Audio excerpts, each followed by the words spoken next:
You're listening to the Colts Blue Zone Podcast with Mike Chappell and Dave Griffiths. Welcome to the Colts Blue Zone Podcast. I'm Matt Adams with Mike Chappell. Dave Griffiths on assignment this week. Hope everybody had a Merry Christmas, and we're looking forward to the new year as well. Mike, the Colts, the gift for them is their playoff hopes still alive, but it may not be for too much longer. Really depends. This is where you don't want to be, where, people players talk about control what you control. Well, all they can control is winning their last two. And there's a very good chance, whatever it is, 90%, that won't be good enough. Yeah, and they're going to know because they're really looking at the Chargers and the Broncos. We'll go through playoff scenarios a little bit later, but they may know by Saturday. They will know by Saturday night whether they're either in or still in or out. And they could be out by Saturday. And that this we were talking in the press room today about this. After watching the Houston Texans just played awful. And they've not played well for several months. That's what's so disturbing about the Colts is it's been there for them. Yeah. It's losing to Malik Willis in Green Bay. I mean, that's – and could have, should have split or swept the Texans. And then on the flip side, there are games that you won that you could have lost. Right. The 2-pointer against the Jets. But it just shows you – It either shows you how close they are or this disguises how far away they are. Because they're close because, they've still got a chance. But does anyone think they belong in that group with Buffalo and Baltimore? No. Or Kansas City. It's hard to, with a straight face, seriously say the Colts belong in the playoff conversation. So, and we'll get to this in a week or two, but the offseason, regardless what happens in these two games, the offseason is going to be interesting. How much change will there be, and not as much as the fans want. I really believe that it's not going to be what the fans hope. There'll be some tweaks to the coaching staff, I think. But we talked last year and going into this year is Chris Ballard and Shane Steichen are tied to Anthony Richardson. And if he succeeds, they do, and if he doesn't, they don't. So 15 starts this week will be his 16th start. It's pretty hard to say what you've got. So, But I want to see how these guys play. Going into the Tennessee game, I wanted to see how mentally tough they were because that was a tough loss. The Denver Broncos. game could have gutted them. Could have gutted them. One or two plays. One play. Jonathan Taylor doesn't drop the ball. Yeah, then it's a 27 game and the Colts are rolling. And Denver had shown no reason to think their offense was going to get going against that defense. And they came out against Tennessee and a little bit slow. And then they got it going. How do you play on the road against an awful team, the Giants, against who's going to quarterback? Is it Drew Lock? I think it's going to be Drew Lock, yeah. And then you're going to play Jacksonville with Mac Jones? Probably, yes. Yeah, it will be Mac Jones, yes. So finish up. And, all this does is anger the fans. But 9-8 is better than the alternative. Yeah. It just is. So, but the Giants are going to offer a challenge because everybody expects you to beat them because they're a terrible team. And they are. We'll look at some of the rankings and the stats for the Giants. And let me tell you, it's a nightmare for that franchise right now. I can't. I thought Malik Neighbors lost or missed more games. What did he miss? 2 or 3 games? Yeah. He had 97 catches. Yeah. That's incredible. He's really the only going through their statistics. They do have a couple guys like a 9-sack guy and an 8-sack guy, but other than that, like there is nothing notable about the Giants other than they're completely. I mean, the Colts are mediocre, but like the Giants just outclass them in almost every facet. And I think right now they've got the first pick in the draft. I right believe. now, yeah, and they've got a 1-game lead on that as well. Over who's got the other? Jacksonville, Tennessee. Yeah, right. So someone was mentioning that's Giants related that this is a bad year to have the first pick if you're a team that needs a quarterback, because there's not a quarterback that you say, this guy, he might be that guy. In any quarterback you take, Cam Ward or say Sanders, yeah. In your head, you think, this guy could be that guy. And there's a lot of questions. So I go back to when it was kind of funny when the Colts had the first pick and they took Andrew Luck. They were 3-13, I think, the year before. And then that year, I believe I have it right. That year, Kansas City was 3-13, first overall pick, and they took a left tackle, Eric Fisher. Okay. Eric Fisher? Eric Fisher, yeah, Okay. was first overall. So you can either get Andrew Luck or Eric Fisher. Well, and he didn't really make it at left tackle early on. Turned out to be pretty good, but it's all about timing. It's all about having a god awful season that it just drives your fan base crazy and all this. But if you've got that bright light at the end of it, where we've got Peyton Manning down there, we've got Andrew Luck. Well, that's not there now. So instead, they've got a couple of potentially good, but not any of those locks. Kind of like an Anthony Richardson type of guy. A project guy, right, with high ceiling. So this is not the year to have a quarterback or a quarterback need. So, but Sunday's going to be how bad do the Colts players want to finish strong? And there's 3 or 4 of them that have a lot of reason to want to finish strong. And I think often, the season, and I know that the Colts have gotten a lot of heat from fans over various things. I've been one of them at times. But then when you look at a team like the Giants, you do ask yourself, which situation would you rather be in? No question. Because it's been a mess down there. And it's never a good thing to say with Indy, well, look at these guys.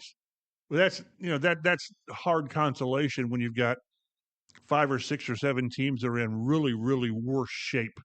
I'd like to be the Cleveland Browns. Yeah. They can't move from Deshaun Watson. No. It's the contract that's going to kill him. An immovable contract. Somebody said if they cut him, next year, he counts like $170 million against the cap. You can't do that. So he's going to count, 60 and not play. So this team, that's why I say whenever all the criticism that comes from the Colts that they've earned. Mm-hmm, absolutely. It's harsher here because we're here. And we're part of the criticism because you just can't sugarcoat what's going on. But it is worse in other places. I keep thinking of Joe Burrow in Cincinnati. The season that he's had and Jamar Chase has had, it's amazing. And there's a good chance they'll make the playoffs. Yeah, they're basically their playoff implications for the Bengals are the same as the Colts, except they need the Colts to lose a game. Right. And that's it. So they're dependent upon the Chargers and the Broncos and the Colts. No play in, no way to get their way in on their own. Whenever the league puts out these playoff scenarios, and there's always sometimes it's if they win, they're in. Right. So, and then it's like if they win, and then there's an and an and or an or, right. And you've mucked it up during the season to get to that point. So all they can do is win, even if they're out of it come Sunday morning, which they could be if both, we'll get into Denver and the Chargers win. But still, this is your job. You want to finish strong, and you can be PO'd that you're not going to have a playoff chance or whatever.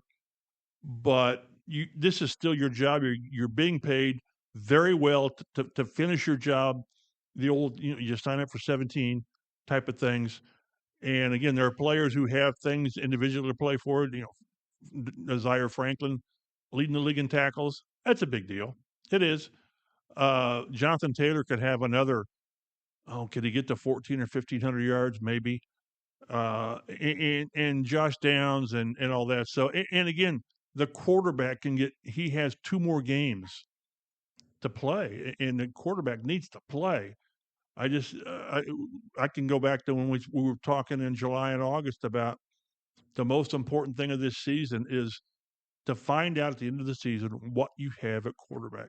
That's what, and if you make the playoffs, fine. But this is a quarterback-driven year, and I would argue that after these 2 games, you're still not going to know. Say it's still a giant question mark. It really is. 7 of 11. You're throwing 11 passes in a game. It's the fewest passes attempts in a game in a win since Marty Dahmer is in like 1976. So come on. But that's where they are. They've made this bed and they've got to deal with it. But you can't argue that, okay, if you lose 2 more, you move up 3 spots in the draft. No. 9-8 is going to be better. I'd take a 9-8 over 3 spots in the draft, and people would argue with me about that. Perception, 9-8 is better than 8-9, or heaven forbid, 7-10. 7-10. I was going to say 7-11. I hate 17-game seasons. They mess up. It's the worst, isn't it? It should be a nice rounded Right. number one way or the other. It's funny because I put out a tweet today about, the fun fact of the day is the Colts have won more games at MetLife Stadium than the Giants have. They're 1-0, and I said, yeah, the Giants are 0-7. No, they're 0-8. But finish strong and let the fans be mad because they're going to be mad, but just finish strong because you signed up for 17. All right, let's talk a little bit.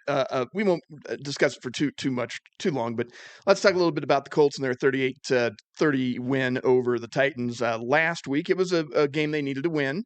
It looked like they were just going to run out of the gate on the Titans after a while in the third quarter, and then just suddenly, slowly, it was not. Right. And it had to come down. I know there were like 10 seconds left when they got the ball back, but it did come down to an interception. But if they go 3 and out when they get the ball back, True. Tennessee would have had plenty of time.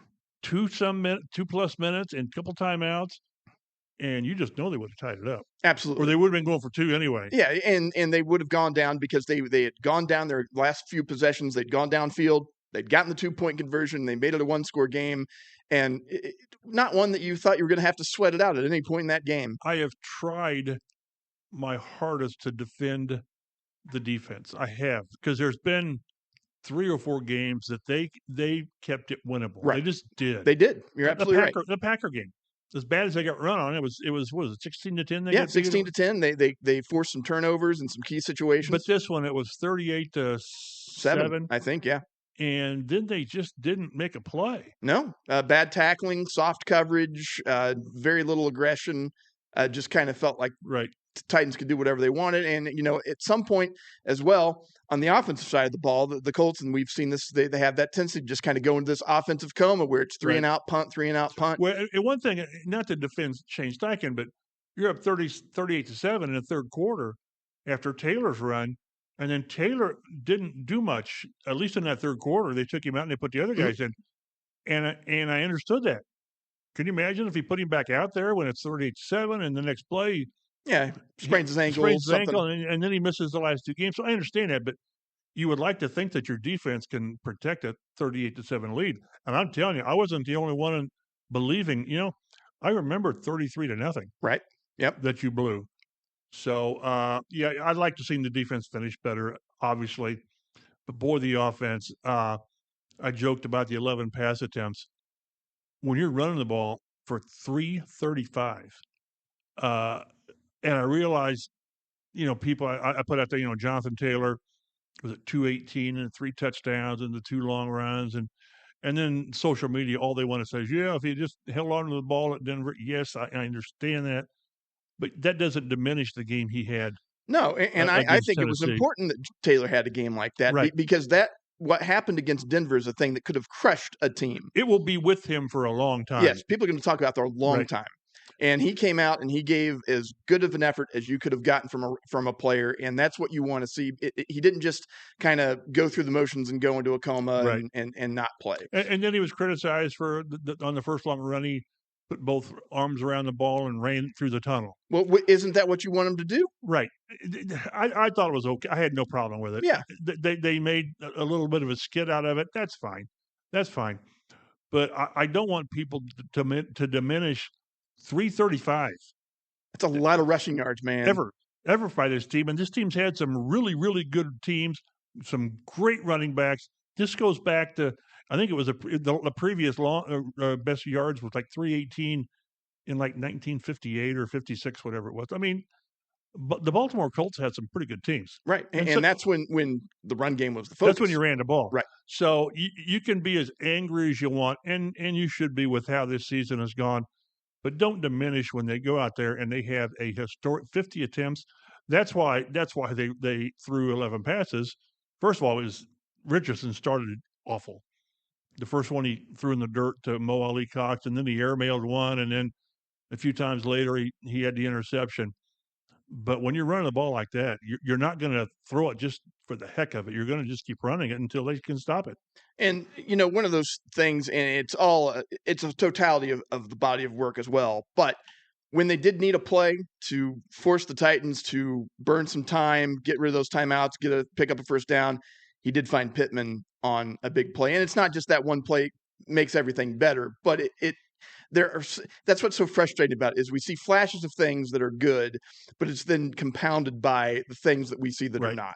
And again, at what point can I quit saying, but he's only started 15 games. Right. At the end of the season, he's only started 17 games. He's only started 30 games since high school. I think going into next year, we cannot. And if I do it, can you just smack me? You just want me to reach across the table and smack you? Because I think going into next year, I think we can no longer say, but he's such a young guy. He's going to be 23. He will have had enough to where that can't be part of their narrative about Anthony Richardson. Well, he's only played X number of games. He's had enough after this season to not have that as a crutch. He's got to pick it up. And then this past offseason was hampered by the fact that instead of working on his skills, he had to rehab his arm. So I do hope, we've got to look forward to the next season before long here. I do hope that with a full offseason of not having to worry about the mechanics of trying to get yourself just back into football condition, that a real offseason of improving the craft will make a difference next year. Yeah, because part of the rehab is with the shoulder is he couldn't do a lot of footwork stuff because it jarred the shoulder. That won't be the case this year.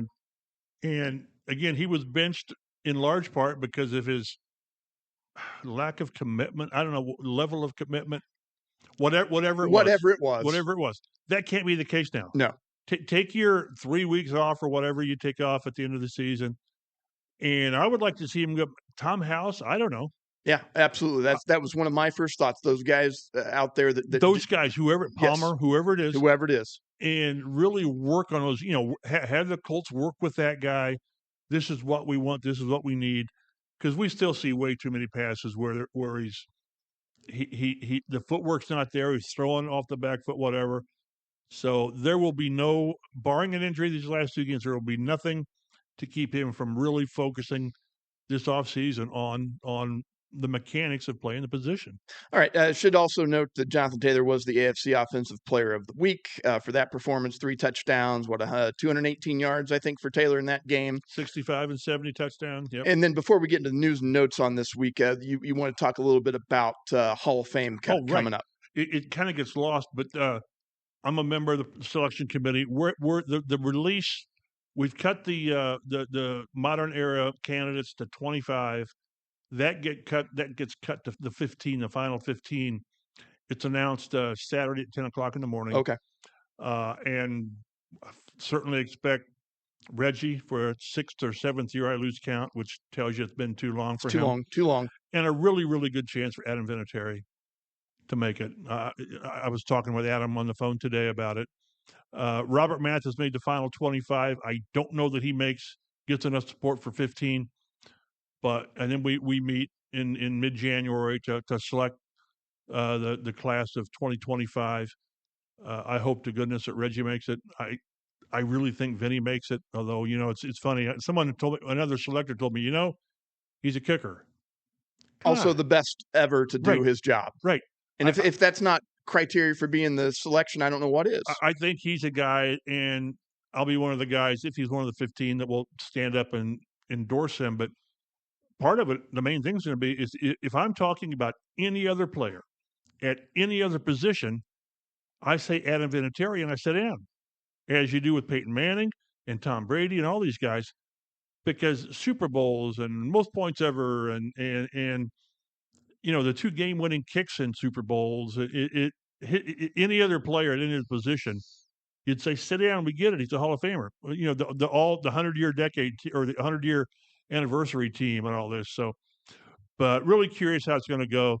I'm not that the fans care too much, but since they play the Giants this week, Eli Manning will be a first-year eligible. Interesting debate on Eli. I'm telling you, normally debates go 17, 18 minutes or less if the player doesn't have a lot of blemishes. Eli Manning will be a long debate because it's one of those like Mrs. Lincoln with the play. How'd you like to play? Well, except for the gunshot. Eli Manning is, but he's got 2 Super Bowls, but really not much else. but 2 Super Bowls and beat the Patriots each time, I believe. Yeah, both times. And one of them was the helmet catch. The helmet catch, right? And then the sideline throw, I think, to Mario Manningham. Right. Just incredible, right. Historical NFL plays. But the rest of his career, and even with his 2 Super Bowl seasons, he's a 500 quarterback, win losses. I mean, it's whatever, 111, 111, whatever it is. But boy, you win 2 Super Bowls. I don't think he's first ballot, but we'll see. But that's the main thing. Again, 10 o'clock. I think NFL Network has it. I think it leads in because isn't there a triple header? Yes. On Saturday. Yes, so there is. And I'm surprised there was not a game Friday because the NFL whatever their thoughts were on play. Again, this is my 30-second rant.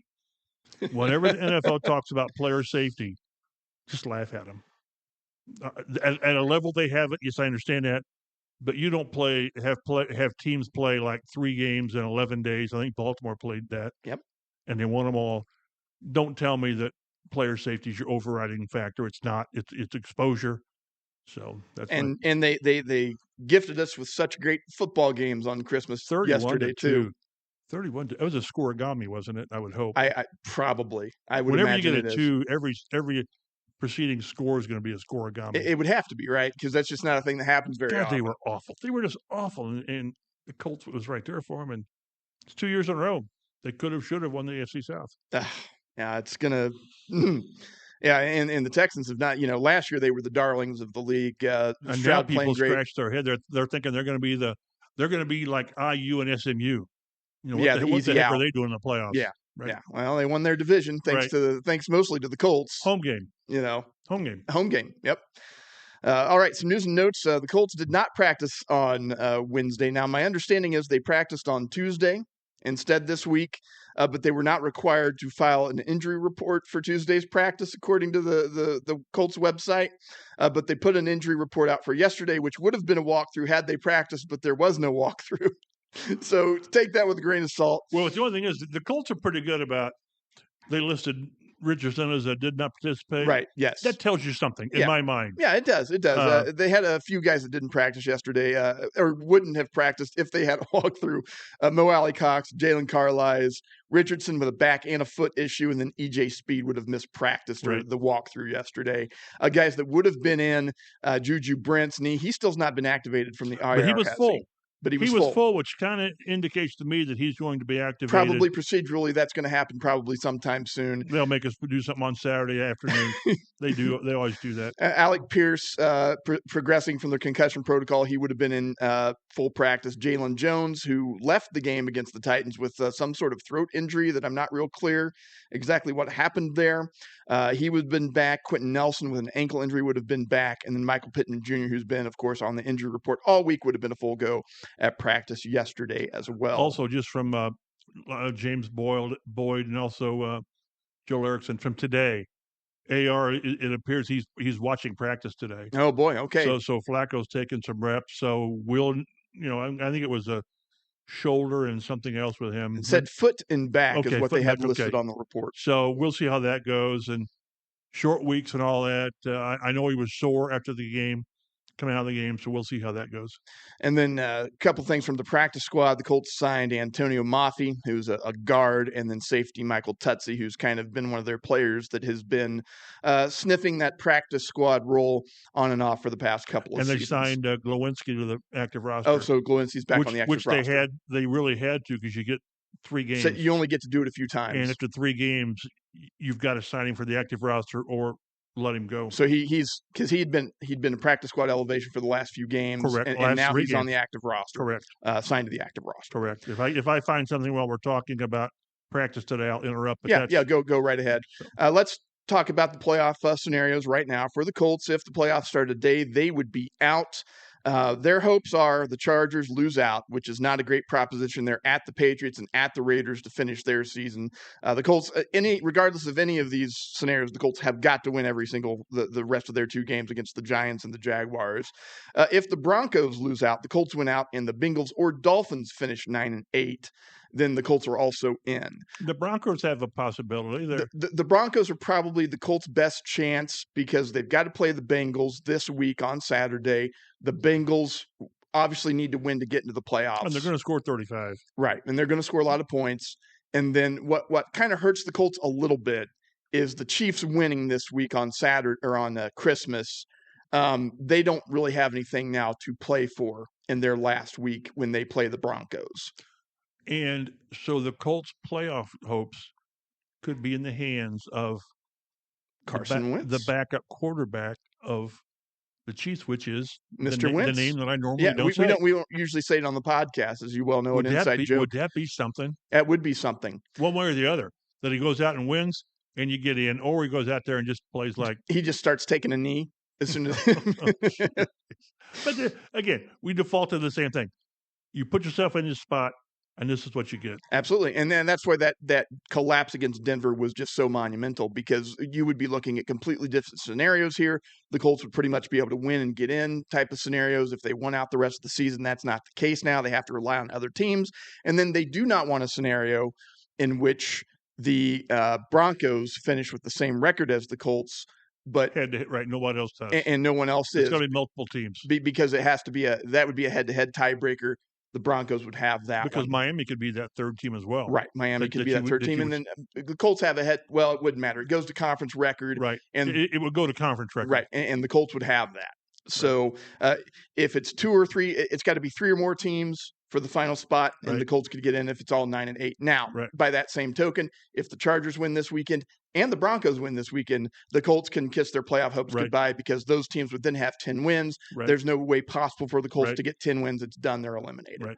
So it's that's who you want to root for. You want to root against the Chargers. You want to root against the Broncos if you want the Colts in the playoffs. And again, if you don't want to see the Colts in the playoffs, you don't want to see this team play any more games, I'm not sure I could argue some days. They're going to play. You mean they're going to play 17? Yeah. They're going to play 17 at the very least. So if you don't want to see an 18th game from the Colts, then those are your scenarios.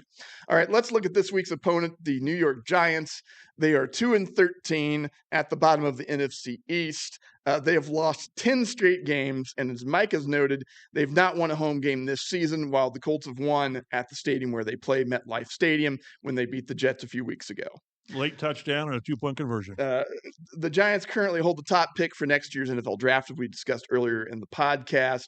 They did move on. A couple years ago, they had Daniel Jones, and they gave him a relatively decent contract, although we know how NFL contracts work. It's not as decent as it looks. Not a lot of guaranteed money in there. Deshaun Watson's pretty decent. That is it, but he got the guaranteed money, which a lot of these guys don't have the benefit of giving. They just don't do that in a large scale. So they've used Drew Lock, and they've also used Tommy DeVito as well at quarterback. But Lock is expected to start this week, according to the Giants website. 64 for 120 on completions, 615 yards, 1 touchdown, 4 interceptions. He's been sacked 12 times, lost 2 fumbles in 6 games. Sounds like Tennessee. And he had turnovers. 2 pick sixes versus Atlanta in their last game. So just not great. Running backs, Tyrone Tracy. One thing they can do is they can run the ball a little bit. They're not like the best running team in the league, but that's one of their strengths. Tyrone Tracy Jr., 158 carries for 720 yards, 4.6 yards per carry, does have 5 touchdowns. They also use Devin Singletary, not quite as productive, 101 carries for 394 yards, not a sub-4 average for him, but he's got 4 touchdowns as well. The real standout player for this team is a wide receiver. It's Malik Neighbors, depending upon who you talk to within different Colts sources. That was a player they were interested in the last draft and may have tried to move up to get, but could not get anybody to budge.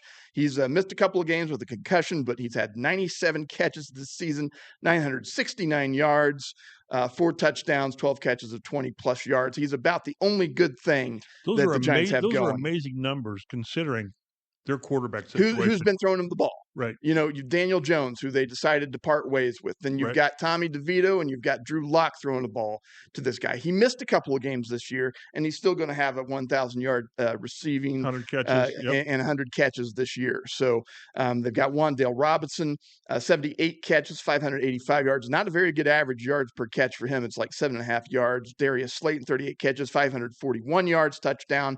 Better average for him. They're tight end, and usually when you talk about the Colts, you do want to mention the other team's tight end because they tend to be productive. They've got Theo Johnson, 43 catches, 331 yards, and a touchdown.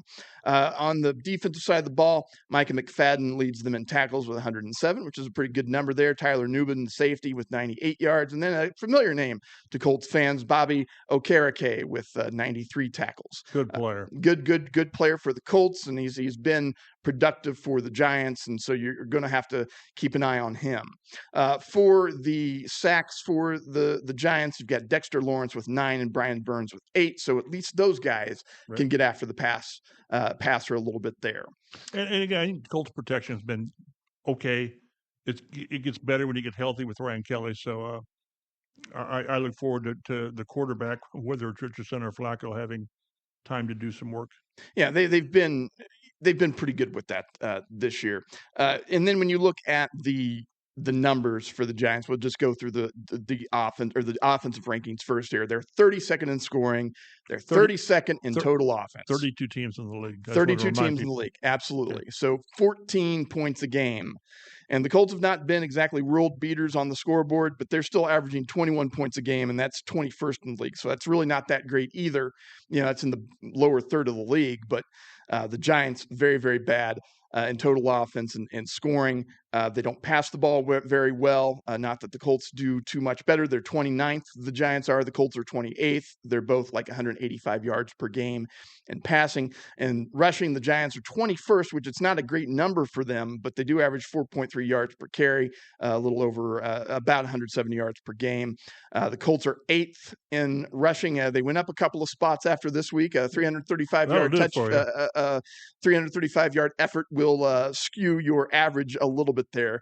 The Colts went up from 4.5 yards a carry last week to 4.7 yards per carry. That's really it's kind of like in baseball when you have a bad month and then it's hard to get the batting average up just because of at bats. That's pretty impressive that you can do that much this late in the season, but 335 will do that for you. That'll move the needle a little bit. So the Colts now have a top 10 rushing offense in the league. On the defensive side of the ball, Giants are 25th in points allowed per game. They're giving up 24. The Colts are 23rd, giving up almost 24 points at 23.9. 31st for the Giants in rushing yards allowed. They're giving up more than 142 yards per game, 4.8 yards a carry. So you might want to circle that in. If you're a Colts fan, that's where they should maybe have an advantage, but it may depend on whether Richardson's available this week too. Colts 28th in rushing yards allowed with 136.5 yards per game, 4.4 yards per carry. That's been something they fought all season. They were down at the bottom. They've not really been able to get too much better than that. Giants are 7th in passing yards allowed per game. Colts are 23rd. Giants 22nd in yards allowed, while the Colts are 29th because, as we know, the Colts just give up yards like they're free. Giants are minus 10 in turnover. They've forced only 12, and they've turned it over 22 times. The Colts minus 2 after a plus 2 versus the Titans this week. 15 interceptions and 9 fumble recoveries for the defense, and then they've turned the ball over 26 times. Yeah, but they had 3 interceptions in the last 2 games. Yes, which is nice little run for them. Yeah, the Colts defense, while yardage they give it away just like there's no tomorrow. They have done a pretty good job this year of forcing turnovers, and that's really what was missing from last year's defensive effort.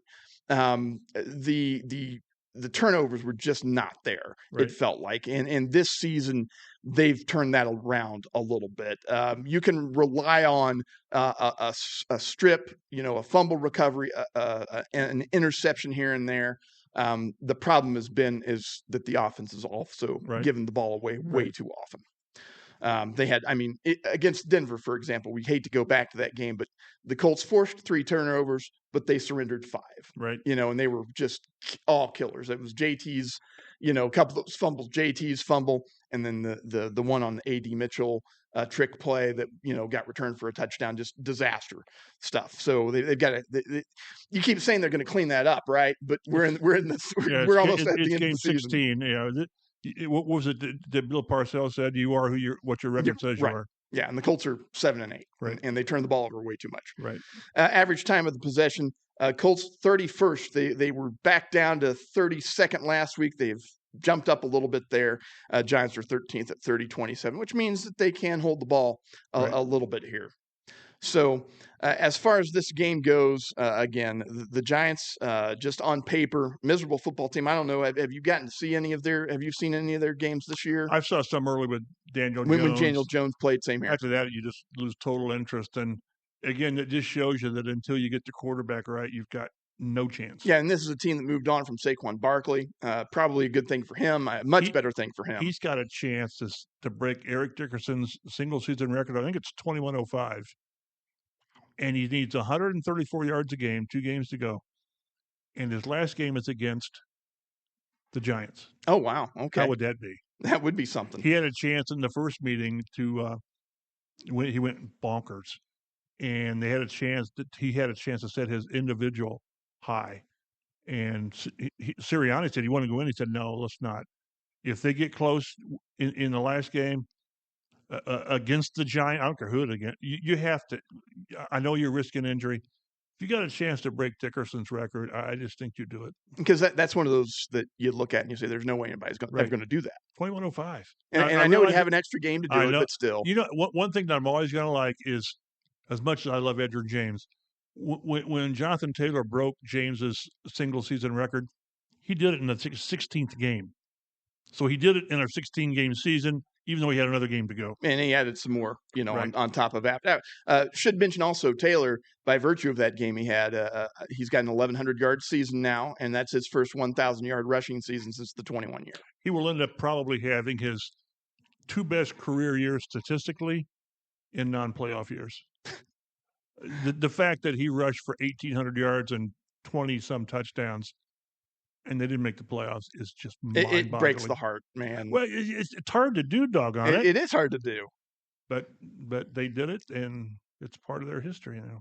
All right, so this will be a 1 o'clock kickoff, as most all the Colts games have been 1 o'clock kickoffs this year. You are what your record says. Absolutely. You are. MetLife Stadium. This will be a Fox 59 game for those of you in the Indianapolis market. So, according to some Googling around, the Colts are about a 7.5-point favorite in this game. Road favorite. So road favorite with an over-under of 40.5 on this game. And I usually defer to Dave on those because I don't really follow the lines all that much, but we usually mention them during the show. So we'll mention them this year. As we all know, the fantasy and gambling aspect of football is pretty crucial these days. For those who can't help yourselves, and I used to be one of you degenerates, and I got smart because I got tired of paying off my losses all the time. I was stunned last week that the Colts were only 3.5-point favorites against Tennessee. Because that's a bad, and they were at home. Right. And that's what I mean. A bad Tennessee team. Right. And so that tells you what, and again, the lines are about perception. It's how much do we have to give this team or not that team to get the same amount of bets on each side. Right. But boy, I'd like to know when the last time the Colts were a 7.5-point favorite on the road. It had to be a Manning game, probably in the SEC South when the SEC South was worse than it is now. But if we're ready to give our predictions. Yeah, go ahead. Tell me what you think's going to happen this week, Mike. I picked 24-13 last year, I think, or last week, I think. I still think that's kind of – I just don't see the Colts scoring a ton of points because I think they're going to try to run the ball again.